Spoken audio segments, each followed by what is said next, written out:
Hey guys, so I've been meaning to film this for a while and just have not sat down to do it, but this is my Crohn's disease story, which has been a super long journey. It was a long process to get a diagnosis, so I just figured I'd post it here so you guys can get to know my story a little bit more, and it'll help just this page why I started trusting my gut in the first place. So my symptoms started in late 2018. I had a knee surgery because I had a cyst for 10 years that ruptured my first day of soccer. I had just left for college. My symptoms got really bad. I was throwing up. I had bloody stools. Sorry for the TMI. And just like wasn't feeling well. So get into second semester freshman year of college, and I go to the primary care physician that our school allows us to go to, and they told me they thought I had colon cancer. I was 18 years old. I had just left home. I was at a doctor that I'm not used to telling me I had colon cancer. The only thing they ran on me that day was urinalysis. And like in my head, I kind of knew something wasn't adding up. I wasn't getting the testing done that I needed, you know, however, when you tell an 18-year-old female that they have cancer, they're going to call their mom bawling their eyes out because you're a doctor and you're supposed to tell them how it is. So that's what I did. I called my mom bawling my eyes out, and she told me I needed to take a chill pill and that she was going to get me with a GI. Well, that was January. We couldn't get in for a GI until March. So I was just miserable until March. And then we go to this GI and they're like, okay, yeah, we want to do an endoscopy and colonoscopy. We're going to start with the endoscopy and see what that shows. Couldn't get the endoscopy scheduled till June. So get that endoscopy, it's perfectly fine. So then we scheduled colonoscopy, and that happened in July. Why they couldn't do them at the same time, I have no idea, but they didn't. So we're now we are like a half a year later getting this colonoscopy, and they're like, oh yeah, it was perfectly normal. You just need to go on a low FODMAP diet, and you probably have some sort of autoimmune disease.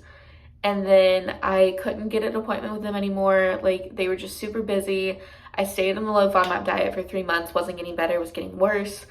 So then in December of 2019, yeah, after Christmas, I went back to my primary, and like my home primary in Atlanta, and told them what was going on. And she's like, I really think you have Crohn's or colitis. And I was like, no, I already got a colonoscopy. I'm perfectly fine. Like, they said I was fine. She said I need to get a second opinion. It referred me to my now current GI. And I went, and he was like, okay, well, I need you to pull your file, like get them to send over your medical chart. And for some reason, this GI that I went to originally wouldn't send it over. And was like, we don't have to send it over. Just like weird. And so I literally was in a medical assistant class, and we were going over HIPAA laws. And so I literally took my packet that had all the laws in it and was like, no, you have to send this over. It's legally my record. You need to send it over, or like we're gonna have issues. So they finally sent it over, and my GI looked at it and goes, you had an ulcer on your colonoscopy. Did you know that? And I said, no, they said it was perfectly clear. So then he goes, we're going to redo it. And so that was January. And then February of 2020, we redid the colonoscopy and found erosion in my cecum with 8 ulcers, I think. And officially got my diagnosis of Crohn's disease. And then a month later, the world shut down for COVID. So one, I was already mentally struggling because I had just gotten this diagnosis that was going to change everything, and like had to change what I eat. I'm now on a bunch of medications. I'm going to college, like just terrible timing. And then COVID hit. I felt so alone. And the only people that fully knew what I was going through were my friends at college, because I got sick at college. And I mean, we're well into my sophomore year now, so my family had never really seen me in a flare or really seen me sick.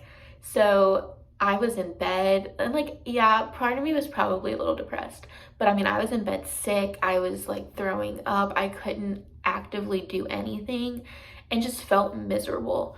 And I also felt really alone because like nobody understood what I was going through. And so in April of 2020, we're now a month into COVID, I created Trusting My Gut on Instagram because on my main account I had been following all these people, but because of like the algorithm or whatever, I wasn't seeing any of their posts, so it wasn't really doing me any good. So I was just like, okay, I'm gonna make a separate account where I can only look at these accounts and I can see what other people are going through, get some advice, you know, talk to people.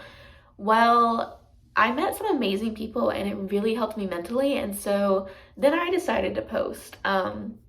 And start posting. And honestly, Trusting My Gut has been a lifesaver. I've met some of the best people who have really helped me so much through this journey, and it's continued to grow, and I continue to share my story. And since then, I've had 3 more diagnoses that I'll do a completely separate video on. But yeah, that is my Crohn's diagnosis story and how Trusting My Gut came to be.